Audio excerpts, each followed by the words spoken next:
Big Boss Malayalam season 6 live അപ്ഡേറ്റ്സിലേക്കാണ് പോകുന്നത്. ഗബ്രിയും ജാസ്മിനും കൂടി ഗാർഡൻ ഏരിയയിൽ ഇരുന്ന് കാഷ്വലായിട്ടിരുന്ന് സംസാരിച്ചുകൊണ്ടിരിക്കുകയായിരുന്നു. എല്ലാവരും ഗാർഡൻ ഏരിയയിലാണ്.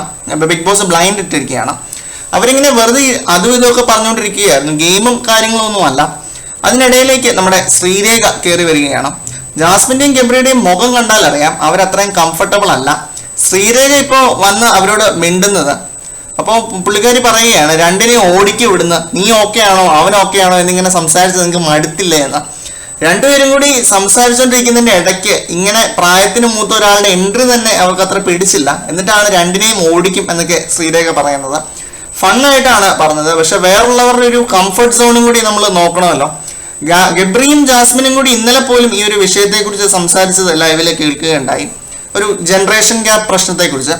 ജാസ്മിൻ ഇങ്ങനെ ചോദിച്ചു, നീ നിന്റെ പവർ ടീമിൽ നിന്ന് ഒരാളെ ഔട്ടാക്കിയിട്ട് എന്നെ കേട്ട് ഞാൻ നല്ലപോലെ കളിക്കാം, നല്ലപോലെ പവേഴ്സ് യൂസ് ചെയ്യാം. അപ്പൊ ഗബ്രി പറയുകയാണ്, പ്രായത്തിന് എന്നേക്കാൾ ഒത്തിരി മൂത്തവരാണ് പവർ ടീമിലുള്ളത്, വീട്ടമ്മമാരൊക്കെയാണ് അവരിതിനൊന്നും നിന്ന് തരില്ല എന്നിങ്ങനെ. അപ്പൊ ഈ ഒരു കോൺവെർസേഷനിൽ തന്നെ ഇവർക്കുള്ള ഈ ഒരു ജനറേഷൻ ഗ്യാപ്പ് പ്രശ്നം വ്യക്തമാണ്. ഇന്നത്തെ ദിവസം വേറെ കണ്ടന്റുകളൊന്നും ഇല്ലാത്തതിനാൽ ലൈവിൽ കണ്ടത് നിങ്ങളുടെ മുമ്പിലേക്ക് എത്തിച്ചു എന്നേ ഉള്ളൂ. ഇതാരെയും താറടിക്കാൻ വേണ്ടി ഉണ്ടാക്കിയ ഒരു വീഡിയോ ഒന്നുമല്ല.